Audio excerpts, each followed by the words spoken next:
Bene, bene, è stata una bella esperienza, diciamo, ecco. Da dove arriva? Io abito qui in Veneto da diversi anni, però sono siciliana. Lei sta lavorando in questo momento? Sì, e quindi diciamo che è un modo per riuscire a trovare qualcosa di meglio. Laureati tanti, donne più della metà, età media 36 anni su 4.277 candidati totali alla preselezione per 80 posti da istruttore amministrativo categoria C. 3.000 persone vivono in Veneto, le altre vengono da fuori.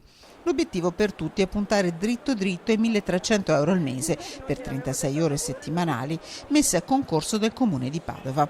Tra lunedì e martedì al padiglione 7 della fiera siederanno su questi banchi in 3 turni diversi per provare a raggiungere l'obiettivo. Molti sono ottimisti. Sembrava abbastanza semplice in realtà, domande abbastanza generali. Lei lavora già? No, non in comune. Immaginavo sicuramente anche la preselezione più incentrata su domande di carattere appunto di diritto amministrativo, e invece c'era molta cultura generale, logica, anche perché così insomma si vuole dare spazio a persone che magari sono meno dell'ambiente, però hanno ugualmente un po' di, diciamo, capacità di ragionamento, e la pubblica amministrazione ne ha bisogno. La maggior parte viene dal Veneto e qualcuno già lavora. Questa giovane donna arriva dalla Calabria.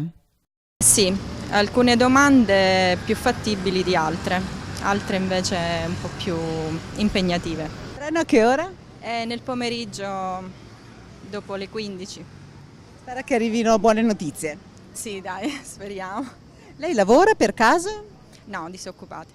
Da quanto? È da un bel po'. 1 su 10 tra i partecipanti proseguirà la strada del concorso. Dopo gli orali, prime assunzioni entro l'anno e poi da qui a 3 anni. Ma in tutto questo c'è un neo. A concorso per legge sono andati solo i posti previsti nel piano di fabbisogno triennale del Comune, che non tiene conto, ad esempio, di quota 100.